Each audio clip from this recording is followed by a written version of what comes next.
Welcome to KEY360 Framework Training video, Part 3.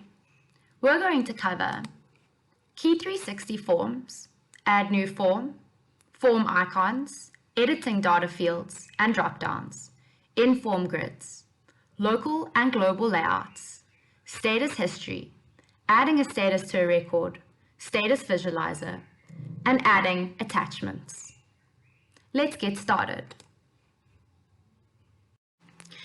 Now let's talk about KEY360 forms, but first let's go to the document register. Let's add a new form by selecting the Add New button from the grid. When selecting an Add New item button, you will be presented with a new form record. Completing the form will require information, and selecting of the Save buttons will create the new record. Please note that when this form is in New mode, it will display a New behind the form name in the top left-hand corner of the form window. Certain form functionalities will not be available in the New mode, but once the form or record is saved, these functions will automatically become available. Let's close this new form and talk about opening an existing item in the form.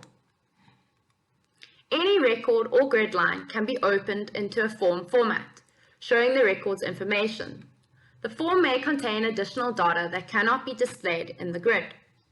Let's select our record, either by double-clicking to open the form,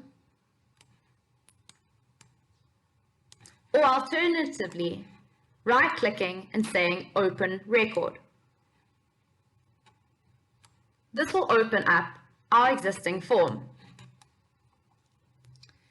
Let's take a moment to talk about form buttons. Firstly, we have Create New, which will open up a new form. Save and New. Save and New button allows you to save any form and opens a new blank form after saving. Therefore, this form will save and a new blank form will open. Save Record button. When the form has been edited or created, press the Save button to save all the details that you've updated in the form. Then we have Save and Close. When the form has been edited and completed, press the Save button to save all your details, and then Close. It will close the form. Again, here is the Print button, which we explained earlier. The Print button on the left-hand corner of the form. Once pressed, will open up your print parameters. You will fill them in, and you will press Save and Close. The print preview will pop up. It is important to note that when printing in a form, it will only print the open sections. It will not print the collapsed sections. Open sections, collapsed. Let's close this print preview.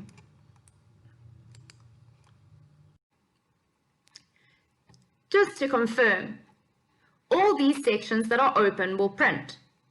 However, if I close this section and press print, it will no longer be in the print preview. Another important button is our Audit History buttons. The Audit History will show you which users have made changes or have accessed a record. Select the View History button. An item history window will open to view the changes made or viewed in the grid. You can export this sheet to Excel. Let's just wait for it to upload.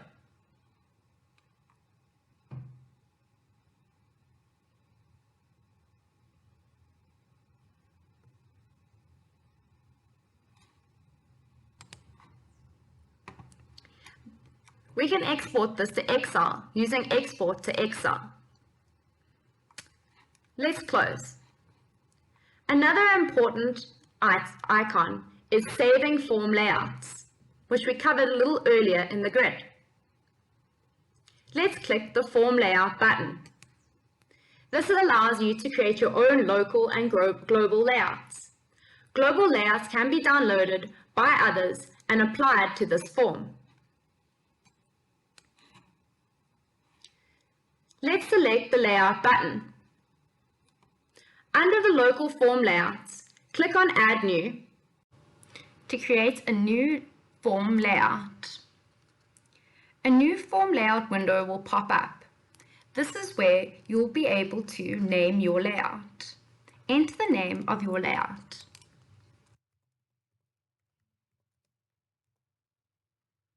And press OK.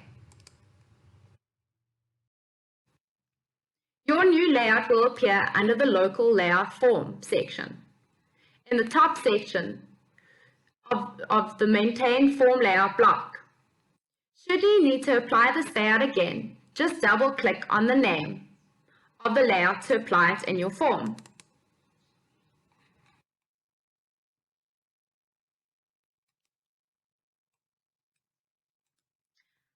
Uploading your local layout form to global layouts.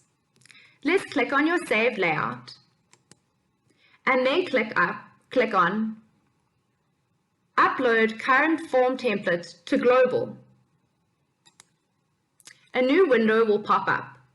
You can either rename the layout or type in the same name as your local layout. Select the OK button. As you can see, it has now been displayed under Global Form Layout sections. All KEY360 users on your project will now be able to apply and use the layout that you've created and saved.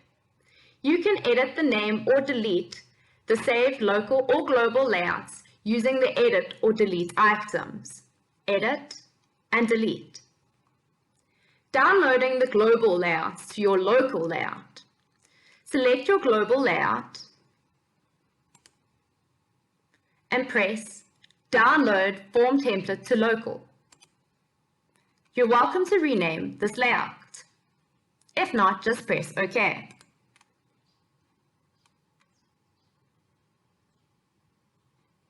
As you can see, it has now come into our local form layout section.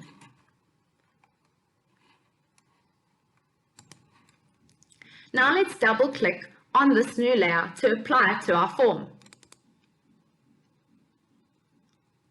As you see, a new layout has been applied. You have the option to make changes to this layout and then save these changes. Select the correct layout that you would like, opening and closing the tabs. Press Form Layout. Select the correct layout and press Save. Are you sure you want to save this current setting? Yes. And close. Now that setting will be updated as your local layout. Let's talk about hiding and showing form sections. You will be able to hide or show different sections in the form by selecting these little arrows. Opening the arrows. This will be open when the arrow is up and closed when the arrow is down. Editing data fields. Let's open up document details. When viewing a record in a form view, the record's details can be edited. The edited fields are white, either text or drop-downs. And then the sections that are grayed out are not editable. This data is generated in other registers or are KEY360 calculations or system-generated number fields. In the drop-down fields, you can select the following options. However, if there is an option that is not available, which you specifically need, you can add this option by selecting the right icon, Show, and select from More Detailed List. Your selected document type number form will pop up, showing you all the options. To add to this list, press the Add New button. Another form will pop up. This is your chance to add the new option. Let's add a drawing type.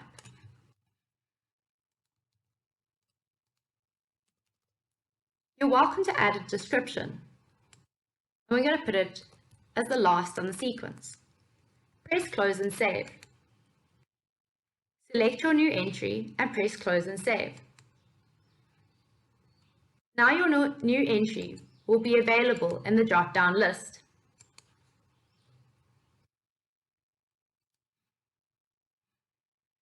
Let's talk about in-form grids.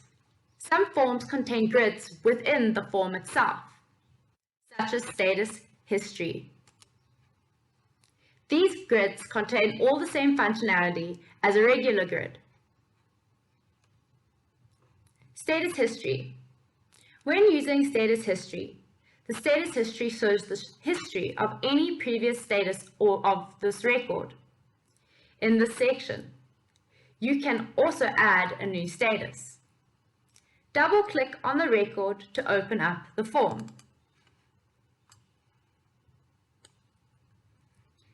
Every status is assigned a record with a status history grid, along with a timestamp and user that made the change.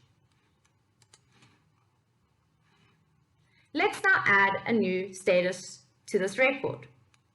Press the Add New button. Our new document status form will pop up. Assign a status.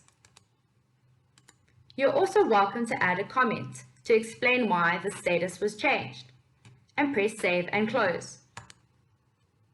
As you can see, the status has been updated and another item has been added to the grid. Let's look at a status visualizer right at the top. The top of a certain form will visually show the status flow and the current status of the record. The status flow will give an indication of all the statuses for this record, as well as the current status. The little white circles indicate the number of days the document or record has been in this indicated status, the status age. The top of the arrow will indicate who the next responsible person is. The date is at the bottom of each of the arrows, where the status was changed on the document. We're done with this form. Let's close it. Let's go to our document list. Earlier in the video, we talked about our latest attachment and how we can download our attachments. Let's now think about adding attachments. Adding any electronic document can be attached to a record. The attached document can be accessed both via the grid and the form.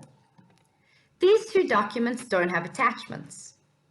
Let's open this document form.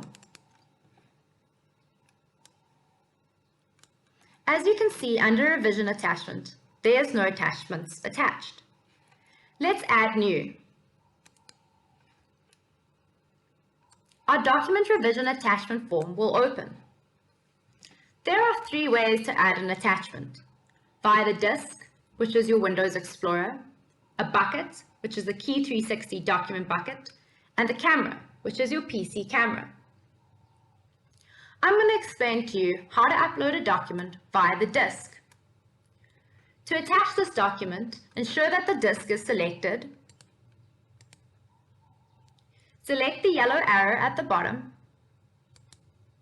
Your Windows Explorer will open. Look for your document that you want to upload. Select and press Open. The file you've selected will be displayed on the attachment. You're welcome to add a comment if necessary. Press Save and Close. As you can see, the document has now been attached. Let's look at the other way to attach a document, via the bucket. Press Add New and select the bucket.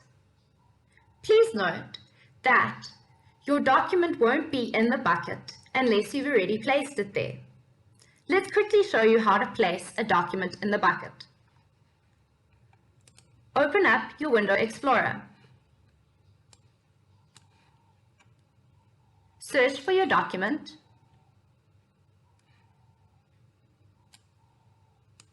Your bucket is here in the right-hand corner.